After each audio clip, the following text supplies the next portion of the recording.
ETF index mutual funds నేర్చుకుని stock మార్కెట్లో రాణించాలనుకుంటున్నారా? వెంటనే ఈ నెంబర్కి కాల్ చేయండి. నమస్తే, welcome back to Suman TV. Present మనతో పాటు ఉన్నారు అనలిస్ట్ మందర్ కృష్ణారెడ్డి గారు. నమస్తే సార్. నమస్తే అమ్మ. సార్, మొన్నటి వరకు మరి ట్రంప్ తీసుకునే డెసిషన్స్ వల్ల మన వాళ్ళు చాలా ఇబ్బందులు పడుతున్నారు. పిల్లలు చదువుకోవడానికి కానీ, అక్కడ ఉద్యోగాలు చేసే వాళ్ళకి కానీ, మరి H1B వీసా ఫీజు ఏదైతే పెంచేశారో $100,000 ఈ ఫీజుని రిటర్న్ తీసుకుంటున్నాడు. మళ్ళీ బ్యాక్ స్టెప్ అనేది ఒక వార్తలు అయితే వినిపిస్తుంది. నిజంగా మరి మాట మీద నిలబడతాడా ట్రంప్ అంటే? దీనివల్ల మన వాళ్ళకి వచ్చేటటువంటి బెనిఫిట్స్ ఏంటి? మరి ఇది కనుక ఆమోదం చెందంటే, నిజంగా కనుక రిటర్న్ తీసేసుకుంటే మరి ఏంటి అనేది ఒకసారి వివరాలకు వెళ్తే. ట్రంప్ రెండోసారి ప్రెసిడెంట్గా అయిన తర్వాత అమెరికాలో చాలా విధానపైన నిర్ణయాలు చాలా వేగంగా తీసుకోవడం మొదలుపెట్టారు. తెల్లారి లేచి ట్రంప్ ఏమి నిర్ణయం తీసుకుంటాడా అని భయపడేటువంటి పరిస్థితిని క్రియేట్ చేశారు.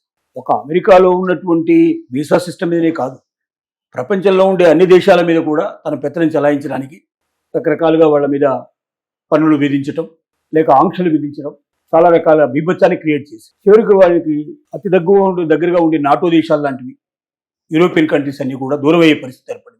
ఇప్పుడు గల్ఫ్ దేశాలు కూడా ఆయన దూరం అవ్వడానికి రెడీగా ఉన్నాయి. అంటే అమెరికన్ విధానాన్ని, పాలసీని మొత్తం పూర్తిగా మార్చి పారేసి ఓని ప్రజలకు ఏమైనా మేలు జరిగిందంటే అమెరికన్ ప్రజలు కూడా పూర్తిగా వ్యతిరేకమయ్యేటువంటి పరిస్థితి తెచ్చుకున్నాడు.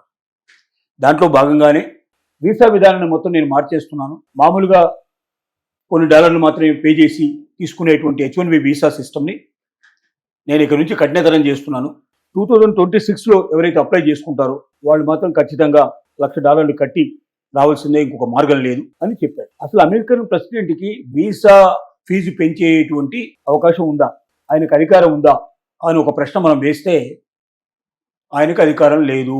ఎందుకు అధికారం లేదంటే ఆయన ఏం చేయగలుగుతాడు అంటే దాన్ని కాంగ్రెస్లోను సెనెట్లోను పెట్టాలి. అంటే ఇప్పుడు మన దేశంలో ఎలాగైతే లోక్సభ, రాజ్యసభ రెండు ఉన్నాయో అక్కడ కూడా సెనెటు, కాంగ్రెస్ అని రెండు ఉన్నాయి. ఈ రెండు సభల్లో నెగ్గాలి.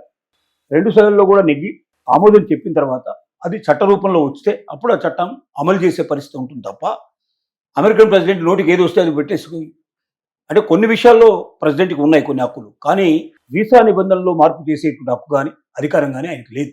దీన్ని అనుగుణంగా ఉండేటువంటి బిల్లుని ఇప్పుడు డెమోక్రట్లు అక్కడ పెట్టడం జరిగింది. దాంట్లో మార్పులు చేర్పులు తీసుకురావాలని, $1,00,000 వద్దు, ఈ $1,00,000 వల్ల మనం సరైన మేధావులను కోల్పోతాం, డబ్బున్నవాడు మాత్రం వస్తాడు, మేధస్సు ఉన్నవాడి దగ్గర డబ్బు లేకపోతే వాడు ఆగిపోతాడు. చివరికి ఏమవుతుందంటే పనికిరాని వాళ్ళతో, చెత్త వాళ్ళతో నిండిపోతుంది అమెరికా అంతా కూడా. అసలైన మేధావులు రాకపోవడం వల్ల దేశం ఆర్థికంగా బలంగా తయారు కాదు. అలాగే ఆ మేధస్సును ఉపయోగించడం వల్ల ఇక్కడ అనేక రకాల మార్పులు చేర్పులకి దేశం అత్యున్నతమైన స్థితికి రావడానికి కూడా పరిస్థితులు ఏర్పడతాయని చెప్పి వాళ్ళ ఆలోచన. రెండోది ఏమైందంటే చాలామంది కోర్టుకు వెళ్ళారు. అంటే అక్కడ ఉన్న ఇండస్ట్రియలిస్టులు, అసోసియేషన్స్, బిజినెస్ అసోసియేషన్స్ ఇట్లాంటివన్నీ కూడా చాలామంది కోర్టుకు వెళ్ళారు. పెద్ద పెద్ద కంపెనీలు కూడా దీనికి ఇష్టంగా లేవు. ఇక్కడ $1,00,000 ఒక్కొక్కరికి కట్టాలంటే ఎవరు కట్టాలి? కంపెనీయే కట్టాలి. అలా కంపెనీలు 100 మంది ఎంప్లాయీస్ని తీసుకోవాల్సి వచ్చినప్పుడు $1,00,000 కుమ్మరిస్తే చివరికి వాళ్ళ కంపెనీలు దివాలా తీసే పరిస్థితి ఏర్పడుతుంది. కాబట్టి ఎవరికీ ఇది నచ్చట్లేదు. ఏం చెప్పాడు ట్రంప్ అంటే ఈ విధానాన్ని తీసుకొచ్చేటప్పుడు, నేను పెద్ద కంపెనీలు అన్నింటితో కాంటాక్ట్ చేశాను, వాళ్ళంతా యాక్సెప్ట్ చేసిన తర్వాత నేను ముందుకు వచ్చాను, నేను చిన్న చిన్న కంపెనీలు నేను కాంటాక్ట్ చేయలేదు, ఆటోమేటిక్గా అవి ఫాలో అవుతాయి అన్నట్టుగా ఒక స్టేట్మెంట్ ఇచ్చాడు.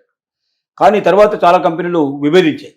మేమేమో అలాంటి అంగీకారం ఏం చెప్పలేదు, ట్రంప్ తను సొంతంగా తీసుకున్న నిర్ణయం తప్ప ఇది మా అందరితో మాట్లాడి తీసుకున్న నిర్ణయం కాదు అని కూడా వాళ్ళు చెప్పారు. సో ఇప్పుడు ఏమైందంటే కోర్టుకు వెళ్ళడం వల్ల కోర్టులో కూడా వీళ్ళకి ఎగనెస్ట్గా చాలా చోట్ల జడ్జిమెంట్ ఇచ్చారు. సో అప్పుడు ఏమైంది, అంత సులభంగా దాన్ని ప్రవేశపెట్టగలిగే పరిస్థితి కనపడలేదు. కాబట్టి దీన్ని సెనెట్లోనే దాన్ని మార్పులు చేర్పులు చేసి $1,00,000 అనేటువంటి దాన్ని తీసేసి మెరిట్ ప్రాతిపదిక, ఎవరిలో మెరిట్ ఎక్కువగా ఉంటుందో వాళ్ళని ముందుగా తీసుకోవడం ఒకటి. రెండోది, ఎవరికైతే ఎక్కువ జీతం ఆఫర్ చేస్తున్నాయో కంపెనీస్ వాళ్ళని, అంటే ఎక్కువ జీతం ఉండాలి, ఎక్కువ జీతం ఎప్పుడు ఆఫర్ చేస్తాయి, మెరిట్ ఉంటేనే ఆఫర్ చేస్తాయి అనేటువంటి ఉద్దేశంతో అలా ఎక్కువ జీతం ఆఫర్ చేసే వాళ్ళని మొట్టమొదటిగా తీసుకొని 75,000 ఇప్పుడు మొత్తం టోటల్గా H1B వీసా రిలీజ్ చేద్దాం అనుకుంటున్నారు. 75,000 మందికి వస్తాయి, అందులో భారతదేశాన్ని కాకుండా అన్ని దేశాలు కలిపి. వీటిల్లో కంపెనీస్ ఎవరైతే ఎక్కువ ఆఫర్ చేశారో ఆ మెరిట్ ప్రాతిపదికగా 75,000 మంది మొత్తం టోటల్గా తీసి లాటరీ సిస్టంలో ఫాలో కావాలని వాళ్ళ ఉద్దేశం. అంటే 75,000 కన్నా ఎక్కువ ఉంటే లాటరీ వేస్తారు, 75,000 లోపల ఉంటే ఆటోమేటిక్గా ఇచ్చేస్తారు. ఇంతకుముందు ఏముండేది, ఎంతమంది అప్లై చేస్తే అంతమందిని వాళ్ళు లాటరీ విధానంలో తీసి ఎవరికి వస్తే ఆ లాటరీ లోపల వాళ్ళకి H1B వీసా ఇచ్చేవాళ్ళు. అంటే మెరిట్ అనేది లేదు, ఎక్కడ క్యాపబిలిటీ లేదు, ఇంకేట్లాంటివి ఏం లేవు. ఎవడు పడితే వాడు అదృష్టం మీద ఉండేటువంటి, లక్కుగా ఉండేటువంటి పరిస్థితి. కానీ ఇప్పుడు అలా కాకుండా ఈ రకంగా చేయాలని నిర్ణయించుకున్నారు. రెండోది ఏంటంటే F1 వీసాస్ ఎవరైతే ఉన్నాయో, అంటే స్టూడెంట్ ఎవరైతే వెళ్ళారో, స్టడీస్ కోసం వెళ్ళారో, వాళ్ళకి ఈ నిబంధనలు వర్తించకుండా డైరెక్ట్గా వాళ్ళు H1B వీసాకి అప్లై చేసుకుంటుగా వాళ్ళకి H1B వీసా వచ్చినట్టయితే ఆటోమేటిక్గా వాళ్ళకి ఇచ్చేట్టుగా అవి మైనస్ చేసే మిగతా వాళ్ళకి లాటరీ సిస్టంలో తీయాలనేది ఆలోచన. అంటే ఇవన్నీ కూడా ఇంకా ఆలోచన రూపంలోనే ఉన్నాయి, బిల్లు రూపంలో ఇంకా బయటికి రాలేదు. బిల్లు వస్తేనే కానీ ఇది అమలు అవుతుంది. ఓన్లీ రిజిస్ట్రేషన్స్కి అవకాశం కల్పిస్తున్నారు ప్రస్తుతానికి. రిజిస్ట్రేషన్ అయిన తర్వాత లాటరీ విధానంలోకి వెళ్ళి లాటరీ తీస్తేనే కానీ H1B వీసా వచ్చే అవకాశం ఉంది. వీటన్నిటికీ కారణం ఏంటంటే అమెరికాలో ప్రజల ఒత్తిడి. నెంబర్ 1, అమెరికాలో చట్టాలకు సంబంధించిన కోర్టులు వాటికి వ్యతిరేకంగా చాలా తీర్పులు ఇవ్వడం, ప్రజలు వ్యతిరేకించడం వల్ల రేపు ఎలక్షన్స్ రాబోతున్నాయి. అన్ని స్టేట్ గవర్నమెంట్స్కి ఎలక్షన్స్ రాబోతున్నాయి. స్టేట్ గవర్నమెంట్లో వీళ్ళకి బలం ఉంటేనే రేపు మళ్ళీ సెంట్రల్ గవర్నమెంట్లో వీళ్ళకి, అంటే మెయిన్ ఎలక్షన్స్లో వీళ్ళు వచ్చే అవకాశం ఉంటుంది.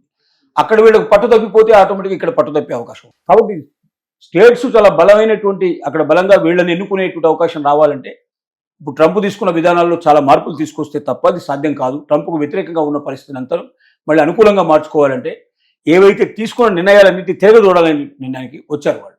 వాటిలో భాగంగానే ఈ ఆలోచనలు జరుగుతున్నాయి. కానీ ఇదంతా కూడా చట్టసభల లోపల ఆమోదం తెలిపి బయటకు వచ్చిన తర్వాతనే దీనికి క్లారిటీ వస్తుంది. అప్పటిదాకా ఊహాగానాలే తప్ప వాస్తవ రూపం కాదు. మరి ఒకవేళ ఆమోదం చెందితే సార్, అంటే మరి ట్రంప్ ఈ లోపు మళ్ళీ ఏమన్నా మాట మార్చడం ఇలాంటివి ఉంటాయంటారా? ఏదైనా జరగవచ్చు. ఇవాళ అమెరికా పరిస్థితుల లోపల ఇది జరుగుతుందా ఇది జరగదా అని చెప్పడానికి ఎవ్వరికీ అవకాశం లేదు. ఆ క్షణాన ట్రంప్కి ఏమనిపిస్తే అది వెంటనే వాగేస్తాడు. దానివల్ల సమస్యలు చాలా క్రియేట్ అవుతుంటాయి.